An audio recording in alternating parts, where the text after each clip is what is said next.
Contoh misalnya. Dan ketika harapan dan kenyataan ini berbeda atau punya delta, maka masalah tercipta. Benar. Semakin besar kemudian antara harapan dan kenyataan, semakin besar masalah. Kita lihat ya. Kalau bahasa Jerman das Sollen dan das Sein kalau nggak salah. Pernah dengar. Pernah dengar ya. Nah, jadi problematika itu tercipta karena ada harapan dan kenyataan yang punya delta. Aku berharap aku dapat gaji 5 juta. Ternyata gajiku 500.000, itu masalah tuh. Berharap atau berekspektasi? Berekspektasi dan berharap sama. Oke. Nah, tapi kalau seandainya aku berharap punya gaji 5 juta dan gajiku 4 juta, maka masalahku nggak sebesar yang tadi. Oke, nah kalau gitu coba lihat. Bagaimana caranya supaya manusia tidak bermasalah? Ada 2 cara untuk cope.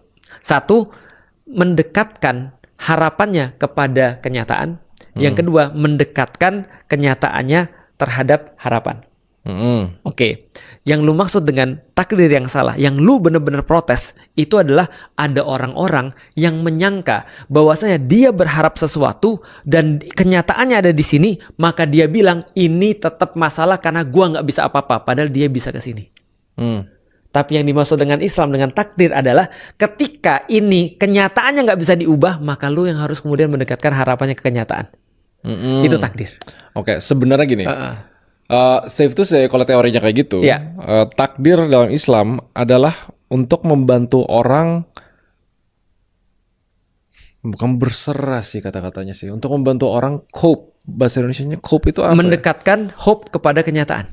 Iya. Karena kenyataannya nggak bisa berubah. Karena kalau misalnya ekspektasi sama realita itu jauh berbeda banget, itu kan yang sumber segala masalah. Betul. Masalah mental seringnya. Betul. Ya kan? Betul. Kenapa orang tua sama anaknya suka marah-marah? Kenapa dia kecewa? Kenapa dia frustasi sama stres? Karena selalu terjadinya jauh nih ekspektasi sama realita. Gitu. Betul.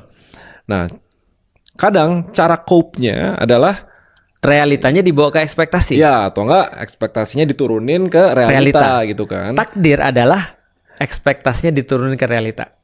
Ekspektasinya diturun ke realita. Because realitanya nggak bisa berubah. Kalau di case-case yang tadi disebut itu bagus. Betul. Jadi kan ada bagus, ada jeleknya.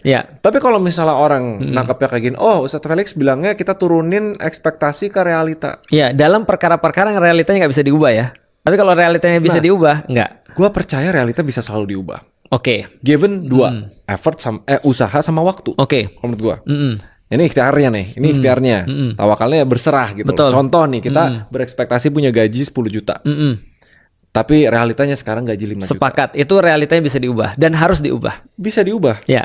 Dan ya udah nggak apa-apa deh, gue jalanin dulu aja karena mungkin memang sekarang porsiku segini.